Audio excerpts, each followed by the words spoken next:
السلام علیکم ناظرین، آج کا جو کالم ہے وہ بہت ہی زیادہ اہم ہے کہ 60 سال کی عمر میں جوانی، طاقت اور شباب کس طرح پا سکیں۔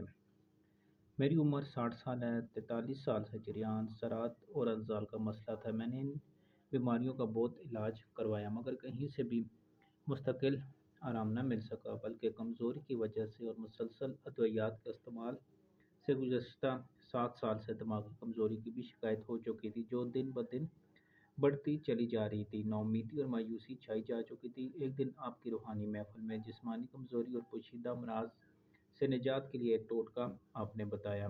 پھر میں نے کئی لوگوں سے اس نسخے کے متعلق مشاہدات بھی سنے۔ میں نے فیصلہ کیا کہ جانچ علاج کروا کے دیکھ لیں، یہ نسخہ بھی پسمال ہوں۔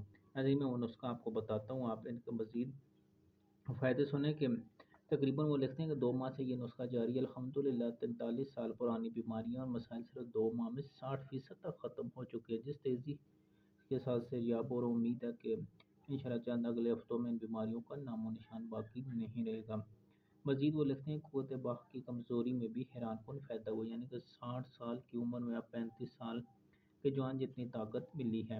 اس کے علاوہ دماغی کمزوری میں وہ لکھتے ہیں بہت زیادہ خاطر خواہ فائدہ ہوا۔ پہلے اکثر باتیں بھول جایا کرتا تھا، یاد نہیں رہتی تھی، لیکن اب الحمدللہ قوت حافظہ بہت زیادہ مضبوط ہو گیا۔ یہ سب آپ یعنی کہ حضرت کے بتائے ہوئے اس نسخے کی وجہ سے ممکن ہوا۔ اب ناظرین، وہ نسخہ کیا ہے کہ آپ نے ان امراض سے نجات کے لیے چھوٹی الائچی اور میتھے دانوں کے بیج لے لینے ہیں۔ دکان سے ہم وزن دونوں یعنی کہ چھوٹی الائچی اور میتھی دانے یعنی کہ میتھے کے بیج خریدنے ہیں۔ انہیں آپ نے پیس کر ایک ڈیبیا میں محفوظ کر لینا ہے۔ اس کے بعد صبح و شام دودھ کے امراض استعمال کر لیں تو بہتر ہے۔ آپ کو یہ مندرجہ ذیل جو آپ کو فائدے بتائیں انشاءاللہ بہت زیادہ فائدہ ہوگا۔